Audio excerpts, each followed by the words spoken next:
नमस्कार दोस्तों, आप देख रहे हैं खबर एचपी और आइए वक्त हो गया हिमाचल प्रदेश के ताज़ा और बड़ी खबरों को जानने का। बताएंगे सभी खबरें एक एक करके एवं विस्तार से। उससे पहले आप हिमाचल प्रदेश के किस जिले से न्यूज को देख रहे हैं कमेंट बॉक्स में कमेंट करें। साथ ही सभी खबरों से अपडेट रहने के लिए चैनल को भी सब्सक्राइब करें और बेल आइकन को जरूर दबाएं। तो दोस्तों चलिए शुरू करते हैं आज की पहली बड़ी खबरें। श्वेत पत्र पर हंगामा, सदन की कार्यवाही स्थगित। पहली बार विपक्ष ने वेल में आकर की नारेबाजी। जे मानसून सत्र के चौथे दिन सदन की कार्यवाही हो हल्ले की भेंट चढ़ गई। उप मुख्यमंत्री मुकेश अग्निहोत्री जब वित्तीय अनियमितताओं पर श्वेत पत्र प्रस्तुत कर रहे थे तो विपक्ष ने हंगामा शुरू कर दिया। विपक्ष के सदस्य पहले अपनी कुर्सी पर नारेबाजी करते रहे और इसके बाद वेल में आकर नारेबाजी शुरू कर दी। नारेबाजी के बीच अध्यक्ष कुलदीप पठानिया ने उप मुख्यमंत्री मुकेश अग्निहोत्री को अपनी बात रखने की मंजूरी दे दी, लेकिन विपक्ष की तरफ से नारेबाजी बंद नहीं हुई। तो हालात को देखते हुए विस अध्यक्ष ने सदन की कार्यवाही को दोपहर 2 बजे तक के लिए स्थगित कर दिया। सत्ता पाने के लालच में फाइनेंशियल ब्लंडर, पूर्व सरकार ने अंतिम साल लिया 16,261 करोड़ कर्ज। हिमाचल विधानसभा के मानसून सत्र में गुरुवार को उप मुख्यमंत्री मुकेश अग्निहोत्री ने राज्य के वित्तीय स्थिति पर श्वेत पत्र सदन में रखा।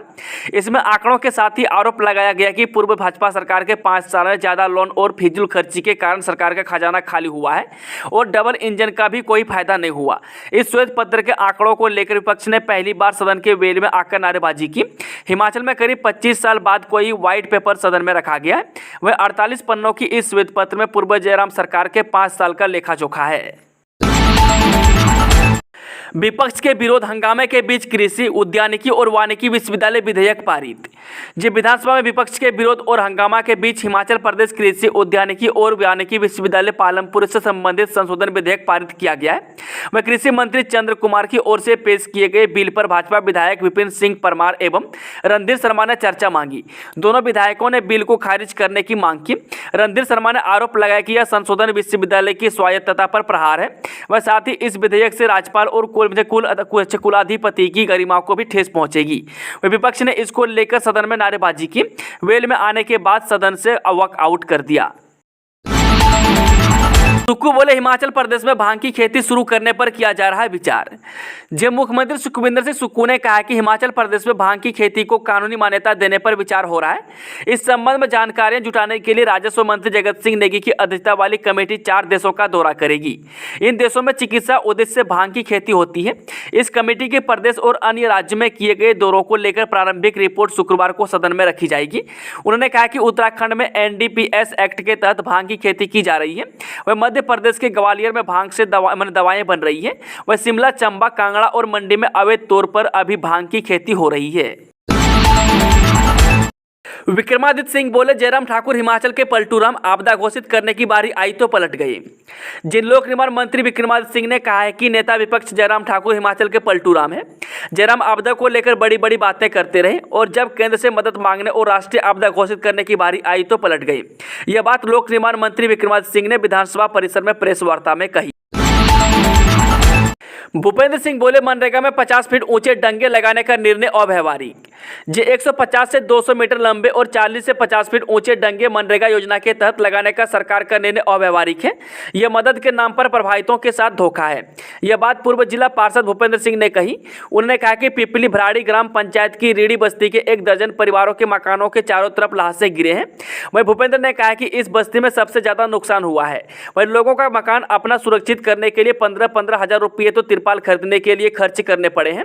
लेकिन अब सरकार के नियम का हवाला देते हुए राजस्व विभाग ने इन सभी घरों को न तो असुरक्षित घोषित किया है और न ही इन्हें कोई सहायता प्रदान करने के लिए चयनित किया है।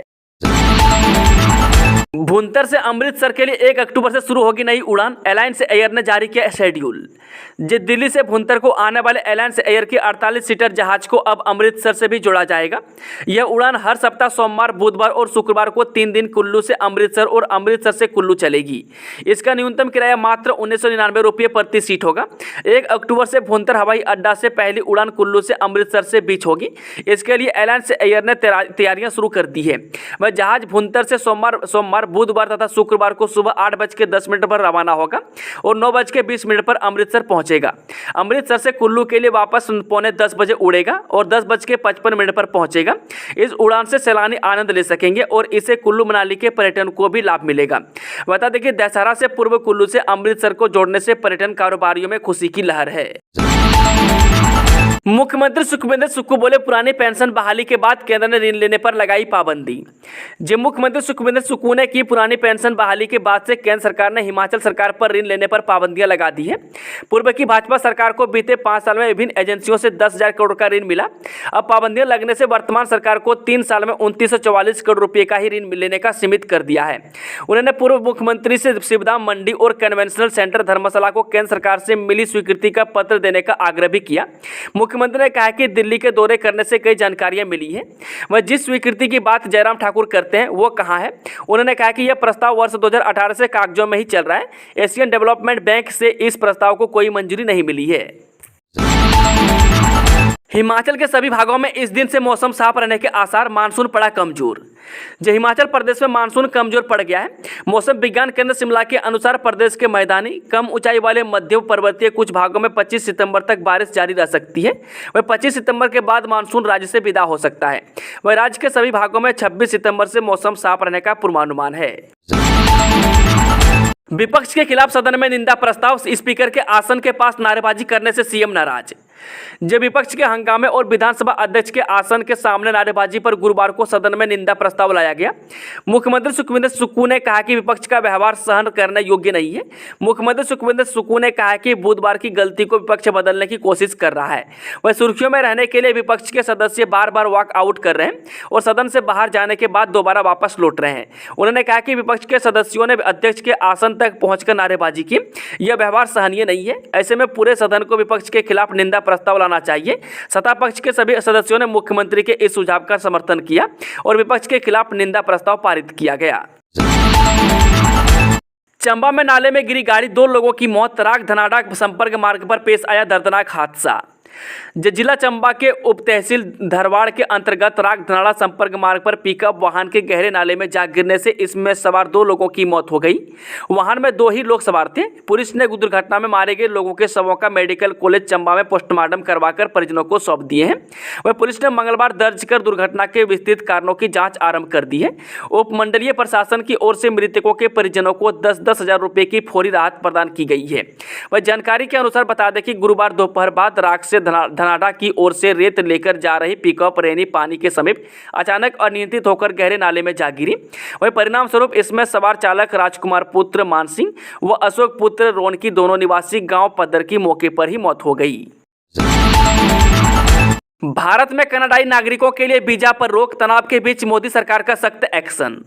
जे खालिस्तानी आतंकी हरदीप निज्जर की हत्या पर कनाडा के आरोपों पर भारत ने सख्ती दिखाई है।